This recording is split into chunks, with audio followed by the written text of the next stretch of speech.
And I read Not All Robots by Mark Russell and Mike Deodato. I read that as well, and I have a lot to say about that one. Let's talk about that one then. You want to talk about that? All right, let me. Yeah. I was gonna try and pull up a preview of it, but I couldn't really find one on the AWA site. But that's all right. Yeah, Mark Russell and Mike Deodato Jr., who has been lying to us all this time, and his name is not actually Mike Deodato at all. It's something, he's like Portuguese, but that's okay. It's like his pen name. Yeah, Not All Robots. So I read it. I liked it so much I wanted to find out a little bit more about it, and I read an interview about it. Mark Russell was talking about it, and because I read it and I was like, wow, this is a really interesting book. A lot of concepts. It's funny. It's dark. And basically like the concept is it's in the future. Mankind has created AI and automated robots to take over all the menial tasks of the world and make life easier, but it has basically relegated human beings to sort of pets. Everyone has a robot that lives with them and goes to work and earns money, and they don't do anything.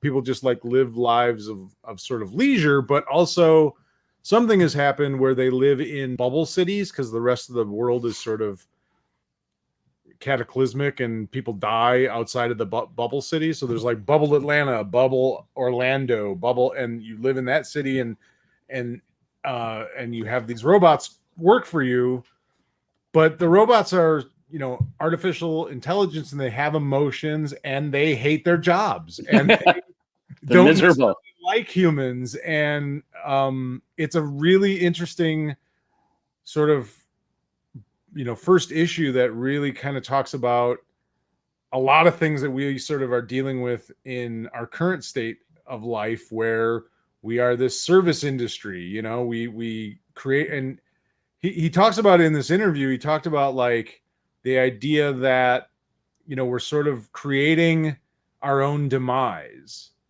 Mm-hmm. And that's what the robots kind of talk about. Like humans created robots and then the robots are now taking over the planet basically. And it's this weird cycle of like the robots are then creating better robots to replace themselves, and it's just this continuing sort of thing where they and eventually it turns into Killlock. Well, yeah, but and I couldn't help it because I read it, and then I couldn't help to think about fucking Bezos going going into space today. Like that struck me as so bizarre. Of like, we all shop on Amazon.com and we're basically paying this billionaire to leave the planet, eventually leave us behind. Like that's what, you know what I mean? Like that's what these guys are doing. Come back? He come this time, but that's what these guys are working towards. They're working towards leaving the planet because they're going to be like, see you later, dudes. Yeah.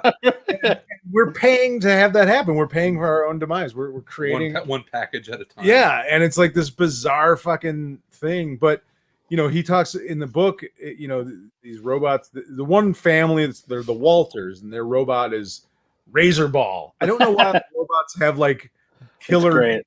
They all have like the names you'd expect a robot to have in a comic book, like Slicertron and like just like villain robot names, like that the Fantastic Four would fight or something, like.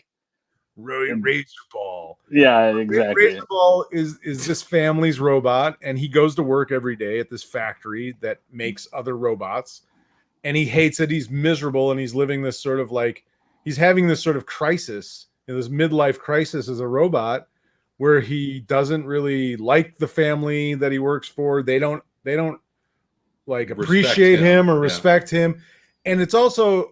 Russell talked about in the interview, and I didn't catch it at first, but I got it after. But he talked about it being the original concept in the title, Not All Robots, was sort of a metaphor for toxic masculinity. Not all men. Not all men are, toxic. And you get that, you sort of get that, idea in the book of like, the men are the robots, and then the humans are, the people dealing with the toxic, masculinity of like, just shut off your emotions, just take out your emotion chip. Yeah, your empathy. If you change your empathy chip, then you can live like a king. Yeah, that's what that one robot says. Another robot buddy is like urging him to and I don't want to spoil the whole thing because the book doesn't even come out, I don't think, for maybe a month. Yeah, but it was really good. Who's it being published by? It's AWA, which is where the dude that used to be at Marvel, the guy that used to run Marvel, Stanley, not Stan, Jack Kirby. Wade? No. That's the. I don't want to do that. What's his name? Alonzo? Yes. Okay. I know I'd get there eventually. Yeah. Okay. Axel Alonso runs AWA. Okay. And yeah, this is Mark Russell who did Prez. He did the Prez that he did that. He did the Snagglepuss Chronicles. He did the Flintstones reboot, and it's all been very interesting. He's a different kind of voice in comics than most everyone else. Color me intrigued. Yeah, but I don't know how. I assume you liked it, Tom. It seems like something you would like. Oh yeah, it was great. I thought it was awesome. Like just like the little detail parts of it, and just like how. When we read Prez and we were like, oh God, like how he kind of nailed so many things that actually did happen when there was like an actual plague. That book. Like how people would react to it as like years beforehand.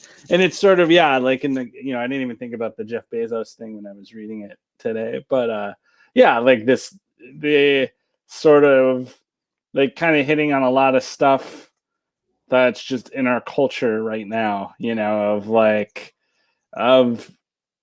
is work? Like, why have we created, all these articles about people quitting their jobs or going to new jobs, like sort of unhappy with the system we've created and like thinking like, well, if we just replace ourselves with something else, then it'll work better. And then, the joke being, of course, now the things we've replaced ourselves with also hate the system we've created, and that stupid. Well, it's this weird thing of like, it's something that I think about a lot too. And it's like this weird thing where like, what is our value?